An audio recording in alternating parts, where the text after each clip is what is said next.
वंदनीय मातृशक्ति एवं आर्यभद्र पुरुषों, आज की इस प्रातःकालीन वेला में आप सभी ने संसार का श्रेष्ठतम कर्म यज्ञ किया और इस भावना में एक महत्वपूर्ण भावना है और वो है पूर्णमदः पूर्णमिदं पूर्णात् पूर्णमुदच्यते। ईश्वर के द्वारा मेरा पूरे का पूरा प्रारब्ध के द्वारा ये जीवन बना। ये जीवन किसके लिए है? मेरे लिए नहीं, पारिवारिक जिम्मेदारियों के उत्तरबोध के लिए है, सामाजिक जिम्मेदारियों को निभाने के लिए है, राष्ट्र के प्रति अपनी जिम्मेदारियों को निभाने के लिए है।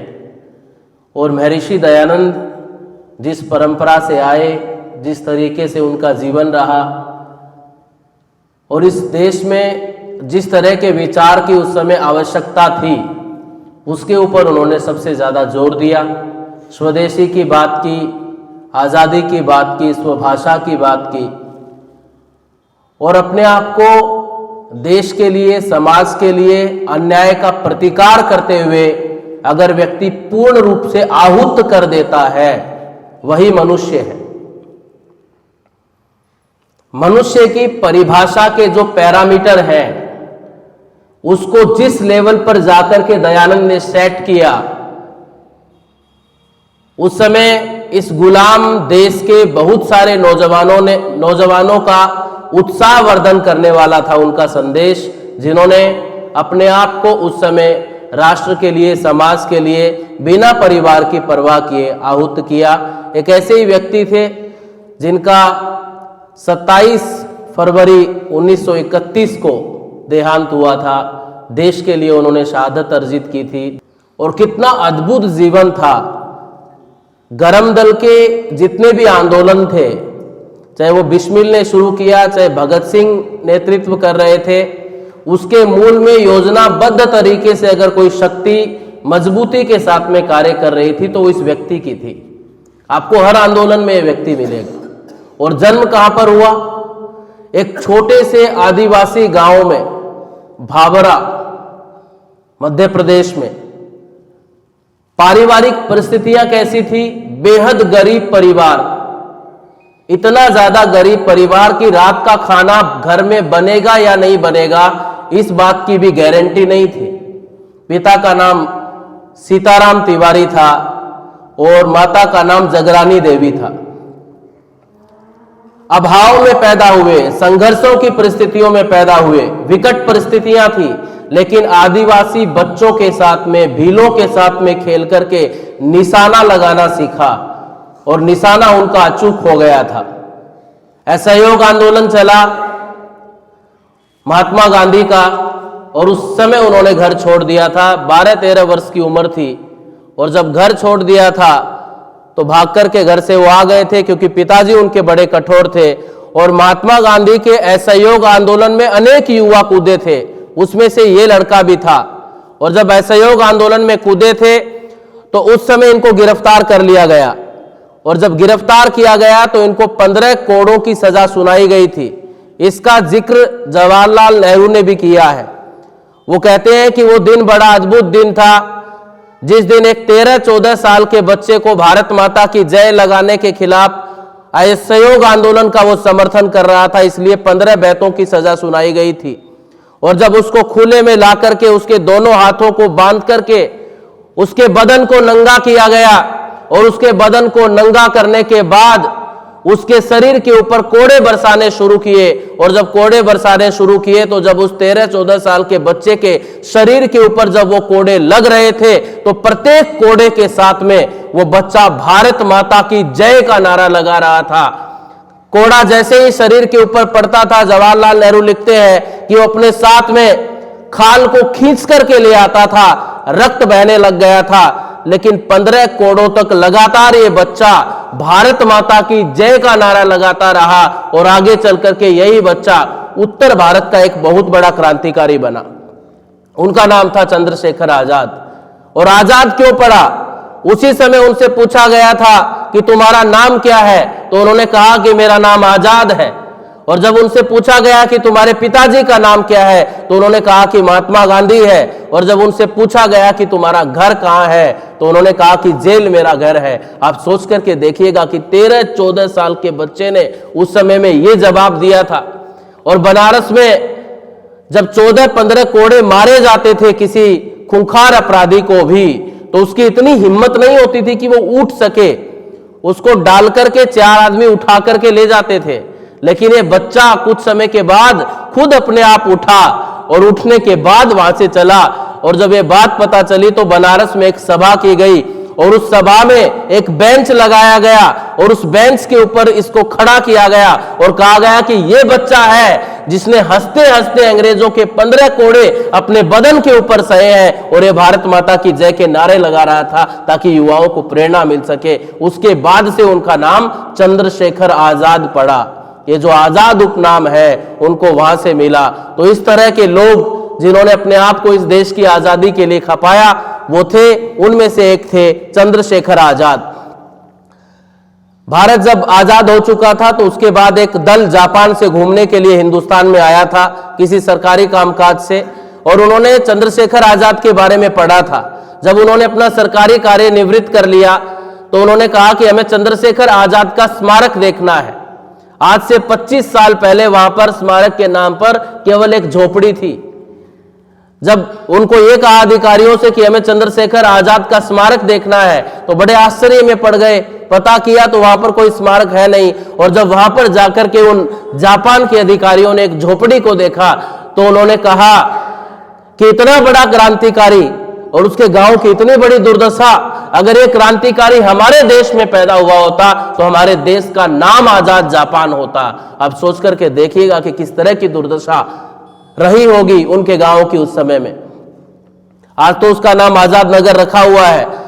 तो किस तरह के स्वाभिमानी घर में वो पैदा हुए थे। अकाल पड़ा था, उनके पिताजी एक नौकरी करते थे, नौकरी छूट गई थी। उसके बाद उनके पिताजी ने एक छोटा सा डेयरी का व्यवसाय शुरू किया था और उनके पशु मर गए थे उस अकाल में, उस वजह से वो डेयरी भी बंद हो गई। उसके बाद उन्होंने एक बाग में काम करना शुरू कर दिया और जब उनके पिता बाग में काम करते थे तो एक बार क्या हुआ, उनके पुत्र ने बाग से फल चुरा लिए और जब ये बात उनको पता चली तो उन्होंने बहुत ताड़ना की, बहुत पिटाई की अपने पुत्र की और ये संदेश दिया कि जीवन में कभी भी गलत कार्य नहीं करना है।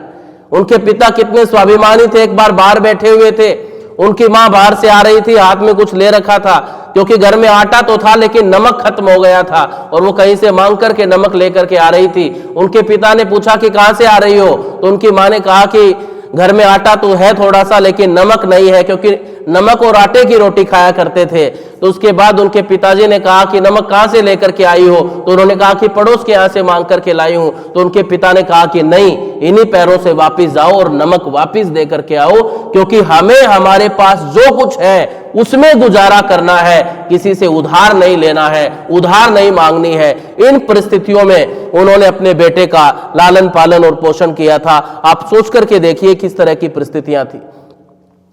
जब महात्मा गांधी ने असहयोग आंदोलन वापस लिया चोरी चोरा की घटना के बाद में, तो जितने भी ये नौजवान थे जिन्होंने अपने स्कूल के बस्ते फेंक करके पूरी निष्ठा के साथ में गांधी के साथ खड़े होने का फैसला लिया था, सबकी भावनाएं आहत हो गई थी और उसके बाद सब ने एक अलग रास्ता अपना लिया था।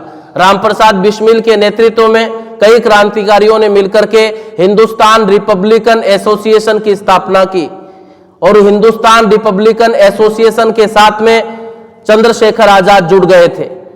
और उस समय जो घटना घटित हुई थी काकोरी की, उस काकोरी की घटना में भी वो शामिल थे। काकोरी की घटना में उनकी प्रमुख भूमिका थी और जब प्रमुख भूमिका थी, जब शाहजहांपुर में योजना बन रही थी कि काकोरी ट्रेन को लूटना है, तो उस समय अशफाक उल्लाह खान ने उसका विरोध किया था। उन्होंने कहा कि हम अगर ऐसा करेंगे तो अंग्रेज पूरे तरीके से हमारे संगठन को जड़ से खत्म करने के लिए तैयार हो जाएंगे और हुआ भी वैसा ही। जैसे ही वो काकोरी का कांड हुआ तो काकोरी के कांड के बाद जो है परिस्थितियां इतनी विकट हो गई कि सभी क्रांतिकारियों को गिरफ्तार कर लिया गया। अशफाक उल्लाह खां, राजेंद्र लाहिड़ी, रोशन सिंह, जितने भी उनके प्रमुख साथी थे उनको गिरफ्तार कर लिया गया। और उससे पहले एक बात कही जाती थी और वो ये थी कि आजाद चंचल है, अगर सबसे पहले हम में से कोई पकड़ा जाएगा तो बिस्मिल कहते थे कि आजाद पकड़ा जाएगा। लेकिन उस समय काकोरी कांड हुआ, उस घटना को 19 दिसंबर 1927 को अंजाम दिया गया। उस घटना को जब अंजाम दिया गया था, काकोरी की घटना को, तो उसके बाद सब क्रांतिकारियों को पकड़ लिया गया और 19 दिसंबर 1927 को जो है अशफाक उल्लाह खान, ठाकुर रोशन सिंह को फांसी की सजा दी गई, रामप्रसाद बिस्मिल को फांसी की सजा दी गई और एक और उनके साथी थे राजेंद्र लाहिड़ी, उनको 17 दिसंबर 1927 को फांसी की सजा दी गई थी। और एक काकोरी कांड जो हुआ था वो हुआ था 9 अगस्त 1925 को और इसमें प्रमुख योजना करने वालों में शामिल थे चंद्रशेखर आजाद, लेकिन वो कभी पुलिस के हाथ नहीं आए। 1919 में जब जलियांवाला बाग कांड हुआ और उसके बाद जब देश में चारों तरफ से अफरा तफरी मच गई थी और उसके बाद जब देश में साइमन कमीशन आया तो साइमन कमीशन का विरोध कर रहे थे लाला लाजपत राय, उनके सर के ऊपर लाठियां बरसाई गई। वो घटना घटित हुई, इस देश ने देखा कि उनकी कुछ दिनों के बाद मृत्यु हो गई और उन्होंने उस समय कहा था कि मेरे सर के ऊपर पड़ी एक एक लाठी अंग्रेजी साम्राज्य की कफन में अंतिम कील का कार्य करेगी। पूरे नौजवानों में अचानक से एक शोक की लहर पैदा हो गई और खून उनका खोल उठा कि ये 30 करोड़ का देश और 30 करोड़ लोगों का नेतृत्व करने वाला एक वृद्ध नेता, जिसने न जाने कितनी संस्थाओं को खड़ा किया था, अंग्रेजों ने उसका अपमान किया और चुनौती दी है इस देश के युवाओं को, इस देश के यौवन को कि देखो तुम्हारी आंखों के सामने लाठियां मार मार करके हम तुम्हारे बुजुर्ग नेता की हत्या कर रहे हैं। है तुम में से कोई जो इस मृत्यु का बदला ले सके? क्रांतिकारी इकट्ठे हुए, चंद्रशेखर आजाद उस बैठक में थे, दुर्गा भाभी थी और जब ये निर्णय लिया गया कि हमें मारना है, सैंडर्स के वध की योजना बन रही थी, तो उस निर्णय के बाद में उस पूरे की पूरी कमेटी को नेतृत्व देने का कार्य चंद्रशेखर आजाद कर रहे थे। पहली गोली राजगुरु ने मारी थी सैंडर्स को, माथे में जाकर के लगी थी और उसके बाद भगत सिंह ने 5-6 गोलियां मारी थी ताकि ये जिंदा न रहे। और उसके बाद जब भगत सिंह और राजगुरु भाग रहे थे तो उनका पीछा कर रहा था सैंडर्स का अंगरक्षक चन्नन सिंह। चन्नन सिंह को, जो चश्मदीद गवाह था उस पूरे घटनाक्रम का, पीछे से जब भगत सिंह और राजगुरु के बिल्कुल करीब आ गया था, चंद्रशेखर आजाद ने संकल्प लिया था कि वो कभी किसी भारतवासी के ऊपर गोली नहीं चलाएंगे। उन्होंने चन्नन सिंह को कहा कि चन्नन सिंह तुम पीछे हट जाओ, इनका पीछा मत करो, मैं तुम्हें गोली नहीं मारूंगा क्योंकि मैं भारतीयों को नहीं मारना चाहता हूं। लेकिन चन्नन सिंह पीछे नहीं हटे और उसके बाद 2 गोलियां चंद्रशेखर आजाद ने जो है चन्नन सिंह को मारी थी और चन्नन सिंह वहीं पर ढेर हो गया। यानी कि भगत सिंह की उस घटनाक्रम में, उस घटनाक्रम के बाद में रक्षा करने वाले कोई क्रांतिकारी थे तो उनका नाम चंद्रशेखर आजाद था और वो कभी पकड़े नहीं गए। उन्होंने प्रतिज्ञा की थी कि अंग्रेजों के कारखाने में बने हुए लोहे से आज तक कोई भी ऐसी हथकड़ी नहीं बनी जो आजाद को कैद कर सके। अंग्रेजों के कारखाने में ऐसी कोई बुलेट नहीं ढली जिस बुलेट को आजाद के पैरों में उतार करके उसे कैद किया जा सके। आजाद आजाद है और जब तक जीवित रहेगा आजाद रहेगा, आजाद को कभी कैद नहीं किया जा सकता है। इस तरह का उनका संकल्प था और उस संकल्प को उन्होंने अपने अंतिम सांस तक निभाया। एक घटना और उनके जीवन की, क्रांतिकारियों का नेतृत्व किया करते थे और जब ये घटना हो गई थी काकोरी वाली और उसके बाद उन्होंने एक फिरोज शाह कोटला के मैदान में एक बैठक की थी क्रांतिकारियों के साथ मिलकर के, और उसमें भगत सिंह भी थे और उनको दल का नेता बनाया गया था और कुछ बदलाव किया गया था संगठन में। उसका नाम हिंदुस्तान रिपब्लिक एसोसिएशन था पहले, बाद में उसका नाम बदल करके हिंदुस्तान सोशलिस्ट रिपब्लिकन एसोसिएशन कर दिया गया था और भगत सिंह को बड़ी जिम्मेदारी दी गई थी उस संगठन में। जब ये पूरे की पूरी योजना बन रही थी, क्रांतिकारियों की कैसी सेवा किया करते थे, खुद भूखे रहते थे चंद्रशेखर आजाद, लेकिन इस बात को सुनिश्चित किया करते थे कि उनका कोई साथी भूखा न रहे। इस बात की परवाह किया करते थे कि कोई साथी अगर बीमार है तो उसने गोली ली कि नहीं ली, उसको दवा दारू समय पर मिली कि नहीं मिली। उनका कोई भी साथी नीचे नहीं सोता था, सभी साथियों की पहले व्यवस्था किया करते थे और उसके बाद खुद जमीन पर अखबार बिछा करके सोया करते थे।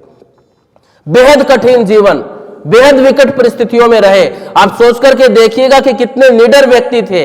उनकी एक बहन थी, मुंह बोली बहन, उनसे वो मिलने के लिए रक्षाबंधन पर राखी बंधवाने के लिए गए थे। और जब राखी बंधवाने के लिए गए तो किसी ने रेकी कर दी पुलिस को कि वो अंदर है। चारों तरफ से पुलिस ने घेरा डाल लिया। उनकी बहन को बड़ा कष्ट हुआ कि मेरा भाई पकड़ा जाएगा, तो उन्होंने कहा कि तुम चिंता मत करो। उन्होंने एक साफा अपने सर के ऊपर डाला और जो थाली थी राखी वाली वो अपने हाथ में ली, फूल का कटोरा अपने हाथ में लिया और कहा कि मुख्य दरवाजे से चलो।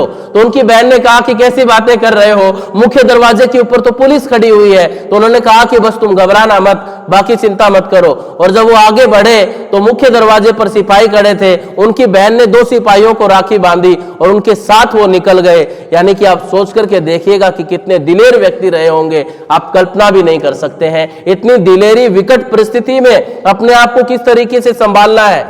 एक बार पर्चे लगाने थे, पुलिस का पहरा था, चारों तरफ की पर्चे लगाए तो कहां लगाए। तो चंद्रशेखर आजाद ने कहा कि हम ऐसा करते हैं, थाने के सामने पर्चे लगाएंगे। तो सब क्रांतिकारी हंसे कि ऐसा कैसे होगा। तो उन्होंने कहा कि मेरा कमाल देखो। उन्होंने अपने पीठ के ऊपर पर्चा चिपकाया और चिपकाने के बाद थाने के सामने सिपाही खड़े हुए थे, उनसे बात करने लगे और बात करते करते दीवार से सटक गए और सटकते सटकते उनसे बात कर रहे थे, पीछे दीवार के ऊपर पर्चा चिपका दिया और बाद में निकल गए। थोड़ी देर के बाद सिपाही देखता है कि बिल्कुल थाने के सामने क्रांतिकारियों का पर्चा लगा हुआ है। किस तरह के व्यक्ति रहे होंगे आप सोच करके देखिएगा। झांसी की घटना है, झांसी में उनको तलाशा जा रहा था और वो झांसी के एक बड़े अधिकारी का ड्राइवर बनकर के काम कर रहे थे। यानी कि जिसको अंग्रेज ढूंढ रहे थे वो उन्हीं के घर में ड्राइवर बनकर के कार्य कर रहा था।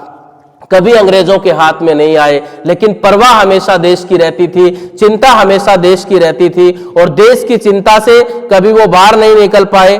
और जब ये घटना हुई थी सांड्रस के वध वाली, उसके बाद एक घटना और हुई। एक कमीशन आया था, उसको विरोध करने के लिए जब ये तय हुआ कि भगत सिंह जाएंगे, बटुकेश्वर दत्त जाएंगे बम फेंकने के लिए, तो उन्होंने विरोध किया था, उसका समर्थन में नहीं थे। उन्होंने कहा था कि भगत सिंह तुम एक ऐसे नौजवान हो जिसकी देश को इस समय आवश्यकता है, मैं समझता हूं कि तुम्हें नहीं जाना चाहिए। लेकिन भगत सिंह गए और उन्होंने गिरफ्तारी दी। उसका सबसे ज्यादा दुख अगर किसी को हुआ था तो वो चंद्रशेखर आजाद को हुआ था। वो भीतर से टूट गए थे भगत सिंह की गिरफ्तारी के बाद। कोई दरवाजा ऐसा नहीं था भगत सिंह की फांसी को उम्र कैद में तब्दील करवाने के लिए उन्होंने न खटखटाया हुआ हो। वो जानते थे, उनके एक साथी थे और उन साथी भगवान दास माहौर ने कहा कि मैं पूरे जीवन उनके साथ रहा, मैंने कभी उनको टूटते बिखरते नहीं देखा। वो कभी अपने माता पिता की गरीबी पर नहीं रोए, अपने परिवार की गरीबी पर नहीं रोए, लेकिन मैंने चंद्रशेखर आजाद को 3 बार अपने जीवन में रोते हुए देखा। वो कहते हैं कि वो पहली बार तब रोए थे जब उनके एक साथी थे जो दुर्गा भाभी के पति थे वोहरा, उनकी जब मृत्यु हो गई थी, बम बनाने का अभ्यास कर रहे थे, बम फट गया था। यह मई 1931 की बात है। तो बम फटने से जब उनकी भगवती चरण बोहरा की मृत्यु हो गई थी तो उस समय वो फूट फूट करके रोए थे। दूसरा, जब भगत सिंह और उसके 2 साथियों को फांसी सुनाई गई थी तब वो रोए थे। और उसके बाद जब उनका दल पूरे तरीके से खत्म होने की कगार पे आ गया था तब वो रोए थे। मैंने 3 बार उनको अपने जीवन में रोते हुए देखा था, वरना वो अपने जीवन में कभी भी विकट परिस्थितियों में घबराए नहीं, हमेशा खड़े रहे। स्वतंत्रता को लेकर के उनके विचार क्या थे आप देखिएगा। कांग्रेस जिस समय समझौते की मांग कर रही थी, कांग्रेस ये कह रही थी कि समझौता हो जाए, किसी तरीके से हमें जो है हिस्सा मिल जाए, अंग्रेज हमारी मांगे मान ले। उस समय चंद्रशेखर आजाद ने कहा, वो ज्यादा पढ़े लिखे नहीं थे लेकिन भगत सिंह के संपर्क में थे और भगत सिंह किताबों को पढ़ करके उनका निचोड़ उनको सुनाया करते थे और उनसे दार्शनिक विवेक उनका बहुत ज्यादा विकसित हो गया था। उन्होंने कहा था कि अंग्रेजों के लिए सिर्फ एक ही समझौता है, अंग्रेजों के साथ सिर्फ एक समझौता हो सकता है और वो समझौता ये है कि अंग्रेज यहां से अपना बोरिया बिस्तर बांधे, समेटे और यहां से देश छोड़ करके निकल जाए, और कोई समझौता हमें अंग्रेजों के साथ में मंजूर नहीं है। उस समय किसी क्रांतिकारी के खिलाफ अगर एक वारंट निकाल दिया जाता था तो उसे बड़ा क्रांतिकारी माना जाता था। आप सोच करके देखिएगा कि चंद्रशेखर आजाद कितने बड़े क्रांतिकारी रहे होंगे। उनके खिलाफ 27 वारंट अंग्रेजों ने निकाले थे, अंग्रेजों की पुलिस ने निकाले थे।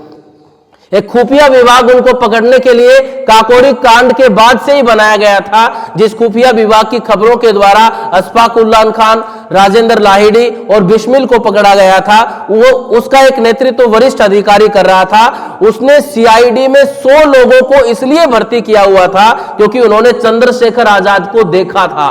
यानी कि उस समय अगर आपने चंद्रशेखर आजाद को देखा है तो इस बात की गारंटी थी कि अंग्रेज आपको घर बैठे बिठाए सीआईडी में नियुक्ति देंगे और आपको महीने में तनख्वाह मिलेगी और आप आसानी से एक सामान्य पुलिस अधिकारी से ज्यादा पैसा लेकर के अपना गुजर बसर कर सकते हैं। आप सोच करके देखिएगा कि वो कितना बड़ा अंग्रेजों के लिए सरदर्द थे, उसकी हम कल्पना भी नहीं कर सकते हैं। इसके अलावा उनके जीवन की जितनी भी घटनाएं हैं वो सारे की सारी घटनाएं प्रेरणा देने वाली हैं कि एक व्यक्ति जब विकट परिस्थितियों से निकलता है तो किस तरीके से देश की भावना के लिए, अपने समर्पण के लिए वो अपने जीवन को अर्पित कर देता है। जब भगत सिंह को फांसी होने वाली थी और प्रिवी काउंसिल में उनकी अंतिम जो दरख्वास्त कोशिश की थी उनके लोगों ने डालने की, वो भी रिजेक्ट हो गई थी, तो उस समय वो जाकर के मिले थे एक बड़े क्रांतिकारी से और उन्होंने निवेदन किया था कि आप कोशिश कीजिए कि भगत सिंह को किसी तरीके से रिलीफ मिल जाए, वो जिंदा रहे। और जब उन क्रांतिकारी ने कहा कि आप जाकर के जवाहरलाल नेहरू से मिलो इलाहाबाद में, तो इलाहाबाद आए और इलाहाबाद आकर के 20 फरवरी 1931 को आनंद भवन में जवाहरलाल नेहरू से मिले और जवाहरलाल नेहरू से मिलकर के उन्होंने कहा कि भगत सिंह और उसके साथी देश के लिए बहुत ज्यादा कीमती है। आप गांधी से बात करिए कि वो लॉर्ड इरविन से बात करें और किसी भी तरीके से इन तीनों क्रांतिकारियों को बचाया जा सके, मेरा आपसे करबद्ध निवेदन है। इससे पहले उन्होंने दुर्गा भाभी को, जो भगवती शरण वोरा की पत्नी थी, उनको भी कहा कि आप जाकर के गांधी से मिलो और बात करो कि गांधी इसके लिए कुछ करे। वो गांधी से जाकर के मिली थी दुर्गा भाभी, लेकिन गांधी ने मना कर दिया था कि मैं इसमें कोई मदद नहीं कर सकता, क्योंकि ये क्रांतिकारी उग्र स्वभाव के हैं और उग्र स्वभाव और हिंसा करने वाले लोगों के लिए मेरे दिल में, मेरे मन में किसी प्रकार की कोई दया नहीं है। ये कहकर के दुर्गा भाभी को निकाल दिया था महात्मा गांधी ने अपने यहां से। अंतिम समय तक वो कोशिश करते रहे। बाद में अल्फ्रेड पार्क जो है इलाहाबाद में, वहां पर वो अपने एक साथी के साथ में चर्चा कर रहे थे 27 फरवरी 1931 को, और अंग्रेजों को खबर मिल गई और अंग्रेजों ने चारों तरफ से अल्फ्रेड पार्क को घेर लिया था।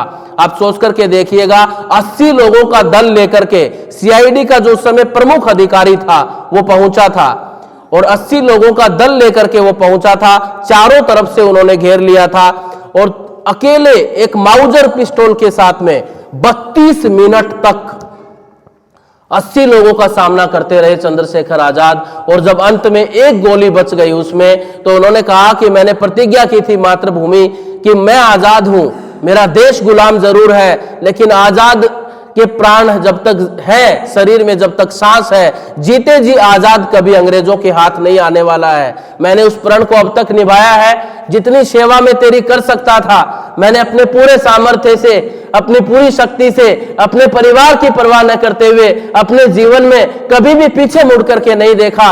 अपनी पूरी शक्ति से, पूरे सामर्थ्य से तेरी सेवा की है मातृभूमि, इससे ज्यादा सेवा शायद मेरी किस्मत में नहीं लिखी थी। तुम जल्दी आजाद होगे भारत, मेरे देश, मेरे प्रति तुम्हारी कृतज्ञता है, मेरा अगला जन्म भी भारत में हो, मेरी ये इच्छा है। और ये कहकर के अंतिम गोली को उन्होंने अपनी कनपटी पर बंदूक करके भीतर उतार करके अपने आप को राष्ट्र के लिए अर्पित कर दिया था, लेकिन जीते जी वो कभी अंग्रेजों के हाथ नहीं आए थे। आप सोच करके देखिएगा कि कितना साहस चाहिए होता होगा। जगह जगह घूमते फिरे थे, कितनी ताकत लगी होगी अंग्रेजों की कि काकोरी कांड से एक व्यक्ति फरार है, उसको पकड़ने के लिए पूरे का पूरा तंत्र लगा हुआ था, लेकिन वो तंत्र कभी उनको पकड़ नहीं पाया, कभी उनको जकड़ नहीं पाया और वो अंत में देश के लिए शहीद हो गए।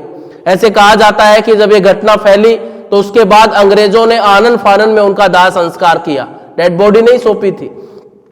और उसके बाद जब घटना फैली तो प्रतिभा सान्याल, जो सचिंद्रनाथ सान्याल की पत्नी थी, वो शमशान घाट से राख इकट्ठी करके लाई, हजारों की तादाद में। उस समय ऐसे कहते हैं कि अगले दिन लोग इलाहाबाद में उमड़े थे और सचिंद्रनाथ सान्याल की जो पत्नी थी प्रतिभा सान्याल, उन्होंने कहा था कि जिस तरीके से खुदीराम बोस की राख को लोगों ने अपने घरों में रख करके सम्मान दिया था, उसी तरीके से चंद्रशेखर आजाद की राख को भी घरों में रख करके सम्मान दिया जाना चाहिए, क्योंकि ये क्रांतिकारी कोई सामान्य क्रांतिकारी नहीं था।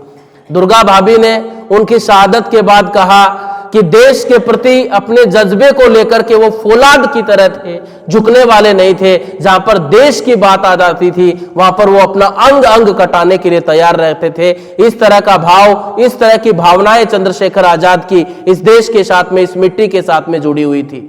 जो भी वो कर सकते थे, जितने भी लोगों का सहयोग कर सकते थे, उनको खड़े करने के लिए जो भी कंट्रीब्यूशन कर सकते थे वो उन्होंने हमेशा करने की कोशिश की। अपने आप को राष्ट्र के लिए अर्पित कर दिया और जितनी भी गतिविधियां उस समय पूरे की पूरी देश में चल रही थी, उन सारे की सारी गतिविधियों में उनका जो योगदान था वो प्रमुख योगदान था। लेकिन इस देश में शहीदों का, क्रांतिकारियों का अपमान एक परिवार के द्वारा लगातार किया जाता रहा।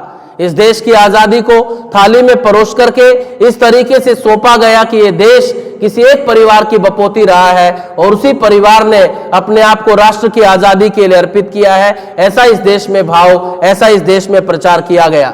लेकिन आप सोच करके देखिएगा कि चंद्रशेखर आजाद तो नहीं रहे, उनके पिता का भी देहांत हो गया था, लेकिन उनकी माताजी जिंदा थी। और जब उनकी माताजी जिंदा थी तो गांव में रहती थी, वृद्ध थी, अंधी थी, उन्हें दिखाई नहीं देता था। तो देश की आजादी के बाद कुछ लोग उनसे मिलने के लिए पहुंचे और जब उनसे मिलने के लिए पहुंचे तो उस छोटे से उनकी दरिद्र अवस्था को देख करके उन लोगों ने उनसे पूछा कि माताजी आपका रहन सहन कैसे चल रहा है। तो जगरानी देवी कहती हैं कि एक समय कंदमूल उबाल करके खा लेती हूं, इसके अलावा अगर कुछ और मिल जाता है तो उसको मिक्स करके मिला करके खिचड़ी बना करके खा लेती हूं, इससे जीवन चल रहा है। तो उसके बाद कहा कि कैसी बातें कर रही हो, आप तो महान क्रांतिकारी चंद्रशेखर आजाद की मां हो, क्या सरकार की तरफ से आपकी कोई वजीफे की, पेंशन की व्यवस्था नहीं की गई क्या? आंखों में आंसू ला करके वो मुस्कुराई और मुस्कुरा करके कहती है कि जीते जी कभी मेरे बेटे ने भरपेट खाना नहीं खाया, भटकता रहा इस देश की आजादी के लिए, जीते जी कभी उसे भरपेट खाना नहीं मिला। मैं तो उसकी मां हूं, मैं भरपेट खाना कैसे खा सकती हूं? और रही बात वजीफे की, तो मेरे बेटे ने इस देश के लिए शहादत इसलिए नहीं दी कि उसके परिवार को सुविधाएं मिले, मेरे बेटे ने इस देश के लिए शहादत इसलिए दी है क्योंकि वो भारत माता के लिए लड़ रहा था, इस देश के करोड़ों लोगों की माता के लिए लड़ रहा था। इस भाव के साथ में उन्होंने अपने आप को देश के लिए अर्पित किया था। मेरे बेटे की शहादत अपने परिवार के लिए नहीं थी, इस देश के लिए थी। आप सोच करके देखिएगा कि किस तरह की माएं रही होंगी जिन्होंने इस तरीके से अपने नौनियालों को, अपने बेटों को तैयार किया था, जो देश की आजादी के लिए अपने आप को अर्पित कर पाए, उन्होंने अपने आप को समर्पित कर दिया। विरक्त सन्यासी की तरह वो जीवन जिया करते थे। अपनी मृत्यु से पहले ऐसे कहा जाता है कि इस क्रांतिकारियों को संगठन के लिए धन चाहिए था। उनके खुरापाती दिमाग में किस तरह की योजनाएं चलती थी आप सोच करके देखिएगा। एक बाबा थे, उनका कोई आश्रम था, लोगों ने बताया कि ये बाबा बस मरने वाला है, और ये पंडित का भेष बहुत अच्छे तरीके से धारण कर लेते थे। बनारस में उन्होंने संस्कृत पढ़ी हुई थी और उसके बाद उस बाबा के पास में जाकर के रहने लगे। तो क्रांतिकारी इनके एक साथी इनके पास आए, यहाँ क्यों बैठे हो? तो उन्होंने कहा कि ये बाबा मरने वाला है, ये मर गया तो इसकी संपत्ति, इसके आश्रम को बेच करके उसके पैसे को देश की आजादी के लिए इस्तेमाल करेंगे, मैं इसलिए यहाँ पर बैठा हुआ हूँ। लेकिन उनकी सेवा से वो बाबा और ज्यादा ठीक हो गया, क्योंकि वो सेवा भावी बड़े थे, बिल्कुल चंगा हो गया और उनको समझ में आ गया कि बाबा जी हिलने वाले नहीं है, तो उस जगह को छोड़ करके चले गए। भगत सिंह उनसे मजाक कर लिया करते थे। एक बार भगत सिंह उनसे मजाक करते हुए कहते हैं कि पंडित जी, वैसे तो हमें तो एक ही रस्सी काफी है लटकने के लिए, लेकिन आपका ये जो भारी भरकम शरीर है इसके लिए 2 रस्सी लगेंगी। एक तो आपके मोटे गले के लिए रस्सी चाहिएगी और दूसरी रस्सी आपके पेट के लिए चाहिएगी, क्योंकि तभी जाकर के आपको काबू में किया जा सकेगा। एक रस्सी में आपको फांसी के ऊपर लटकाना संभव नहीं है। तो उसके बाद ठाका मार करके हंसे और हंस करके कहते हैं कि भगत सिंह, ये फांसी के फंदे तुम जैसे नौजवानों के लिए है, मेरे लिए नहीं। जब तक ये बंदूक मेरे पास में है तब तक कोई अंग्रेज अधिकारी मुझे गिरफ्तार नहीं कर सकता है और मैं कभी पकड़ा नहीं जाऊंगा, ये मेरा संकल्प है और तुम देखना कि ये सत्य सिद्ध होगा। आप सोच करके देखिएगा कि उस व्यक्ति को जब वो बिल्कुल नौजवान था तब उसने संकल्प लिया था। बिस्मिल जब उससे कह रहे हैं कि ये हमारी गड़बड़ करेगा सिस्टम में, अगर पकड़ा जाएगा तो कोई ये पकड़ा जाएगा, उन्होंने कहा था कि आपका वहम है, मैं कभी नहीं पकड़ा जाऊंगा। इस समय इस क्रांतिकारी संगठन में पूरी निष्ठा के साथ में अगर कोई आजाद व्यक्ति है जो आजाद होकर के घूम रहा है और जो अपनी अंतिम सांस तक आजाद रहेगा, तो वो मैं हूं और वो मैं हमेशा आजाद रहूंगा। महात्मा गांधी के विचारों से, उनके तौर तरीकों से, उनकी कार्यशैली से बहुत हद तक वो सहमत नहीं थे, लेकिन उनका सम्मान किया करते थे। असहयोग आंदोलन के पिटने के बाद ये सम्मान क्रांतिकारी दल में पूरे तरीके से खत्म हो गया था और उनकी एक ही इच्छा थी और वो ये थी कि किसी भी तरीके से अंग्रेज अगर अत्याचारी है, अंग्रेज अगर क्रूर है, अगर वो हमारी क्रांतिकारियों के साथ में गलत कर रहे हैं, तो उनसे छुटकारा पाने का केवल एक ही रास्ता है और वो रास्ता है कि अंग्रेजों को हमें उन्हीं की भाषा में जवाब देना होगा, उसी तरीके से जवाब देना होगा जो भाषा वो समझते हैं। और उस भाषा में अगर हम उनको जवाब देंगे तो निश्चित रूप से हम अपने देश के लिए आजादी के क्षेत्र में सही तरीके से संघर्ष करके इस देश को आजाद करवा पाएंगे। जब उनकी शहादत हुई तो उस समय एक अंग्रेज अधिकारी जो उनका पीछा कर रहे थे, उसमें से आप सोच करके देखिएगा कि 80 लोगों ने उनको घेरा हुआ था, हर तरफ से गोलियां चल रही थी। एक गोली उनकी जांग में लगी थी और एक गोली उनके दाएं हाथ में लगी थी। जब दाएं हाथ में उनके गोली लगी थी तो बाएं हाथ में उन्होंने पिस्तौल को ले लिया था। ऐसा कहा जाता है कि वो दोनों हाथों से गोलियां चला लिया करते थे। एक भारतीय डीएसपी थे विश्वेश्वर सिंह, जो उस दल का नेतृत्व कर रहे थे, उन्होंने दाएं हाथ में गोली लगने के बाद, जंगा में गोली लगने के होने के बावजूद इतना सटीक निशाना साधा था कि डीएसपी विश्वेश्वर सिंह का जबड़ा उड़ा दिया था उन्होंने गोली मार करके। आप सोच करके देखिएगा कि वो कितने दिलेर क्रांतिकारी रहे होंगे। जो पुलिस अधिकारी उस समय उस दल का नेतृत्व कर रहे थे और उन्होंने इस बात को स्वीकार किया कि मैंने अपनी जिंदगी में, उनका नाम था नोट बावर, वो उस समय सीआईडी के प्रमुख थे अंग्रेजों के, और उनके नेतृत्व में ही चंद्रशेखर आजाद को पकड़ने के लिए पूरे का पूरा छापा डाला गया था। नोट बावर कहते हैं कि मैंने अपने जीवन में अनेक क्रांतिकारियों को पकड़ा है, छापे डाल करके पकड़ा है, लेकिन इतने मजबूत दिल का योद्धा, इतना ब्रेव हार्ट व्यक्ति मैंने अपने जीवन में आज तक नहीं देखा। ये उस समय उनकी सीआईडी का प्रमुख व्यक्ति, सबसे बड़ा अधिकारी कहता है। और जब पुलिस अधिकारी उनको मारने के लिए आगे बढ़ रहे थे तो नोट बावर ने उनको पीछे धकेल दिया था। उन्होंने कहा था कि इसको ऐसे नहीं पकड़ा जा सकता, इसका निशाना बड़ा अचूक है, हम अपना नुकसान कर लेंगे। तो उसके बाद उनके साथ जो डीएसपी थे उन्होंने कहा कि क्या करें, आगे तो हमें बढ़ना पड़ेगा। तो उसके बाद कहा कि एक ही रास्ता है इसको पकड़ने का, और वो ये है कि इसके पास में जितनी गोलियां हैं उन गोलियों को खत्म होने दो, उसका इंतजार करो, और जब वो गोलियां खत्म हो जाएंगी तो उसके बाद हम धीरे धीरे जाकर के इसको पकड़ेंगे। तो उसके बाद नोट बावर कहते हैं कि इसका निशाना बड़ा अचूक है, क्योंकि इसका मैंने निशाना देखा था, मैं उस घटना का गवाह हूं। जब क्रांतिकारियों ने सांड्रस का वध किया था, मैं वहीं पर मौजूद था, और इसने चंदन सिंह को 180 मीटर की दूरी से गोली से मार करके गिरा दिया था। इसका निशाना बड़ा अचूक है, इसके पास मत जाना। और जब चंद्रशेखर आजाद पूरे तरीके से घायल हो गए थे, अंतिम गोली उन्होंने खुद को मार ली थी, उसके बाद भी अंग्रेज अधिकारियों की इतनी हिम्मत नहीं थी कि वो पास जा सके। वो धीरे धीरे बढ़े, लगातार गोलियां बरसाते रहे, इतनी गोलियां बरसाई जिसकी कोई हद नहीं है। और उसके बाद भी उनके पास आकर के 5-7 गोलियां दोबारा से उनको मारी कि कहीं ये व्यक्ति जिंदा ना हो, हमारा नुकसान न कर दे। अब सोच करके देखिएगा कि किस स्तर पर अंग्रेज चंद्रशेखर आजाद से घबराते थे। हर क्रांतिकारी की चिंता करना, एक मां की तरह चिंता करना।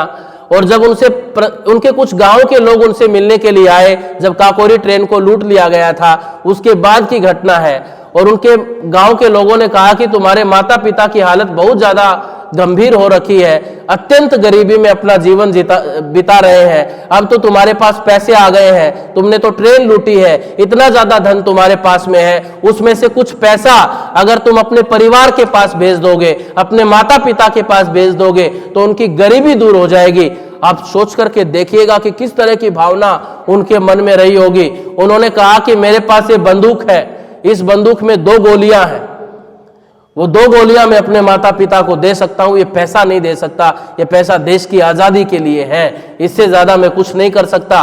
परिवार से किस तरह का मोह तोड़ना होगा कि एक बेटे को इस तरह की बात कहनी पड़ी हो अपने माता पिता के बारे में, हम ये कल्पना भी नहीं कर सकते हैं। और आप सोच करके देखिएगा कि एक सामान्य से आदिवासी गांव में पैदा हुआ वो बालक, जिसको संघर्षों में जीवन जिया, जिसको कोई बहुत अच्छी शिक्षा नहीं मिली थी, जिसको कोई बहुत अच्छा खाना नहीं मिला था, विकट परिस्थितियां थी, परिवार लगातार गरीबी से जूझ रहा था, लेकिन उसके बावजूद भी वो अपने संकल्प से, अपने संघर्ष से, अपनी निष्ठा से, अपनी देशभक्ति भावना से कितना बड़ा क्रांतिकारी बना। तो उन्होंने गोली मार करके अपने आप को देश के लिए अर्पित किया। उस समय उनकी उम्र क्या थी? 24 साल 7 महीने और 4 दिन, यानी कि उनका जन्म हुआ था 23 जुलाई 1906 को और उन्होंने शहादत हासिल की है 27 फरवरी 1931 को।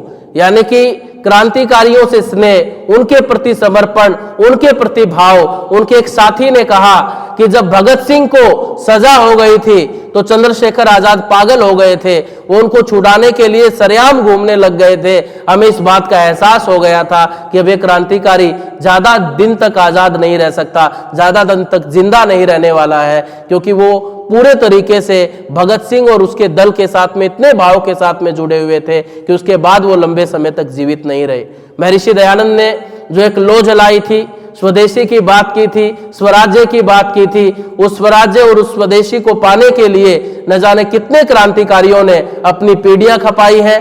23 मार्च अभी आने वाला है, इसी महीने में 23 मार्च को शाम को 7:15 पर भगत सिंह, राजगुरु और सुखदेव को फांसी के फंदे पर लटकाया गया था।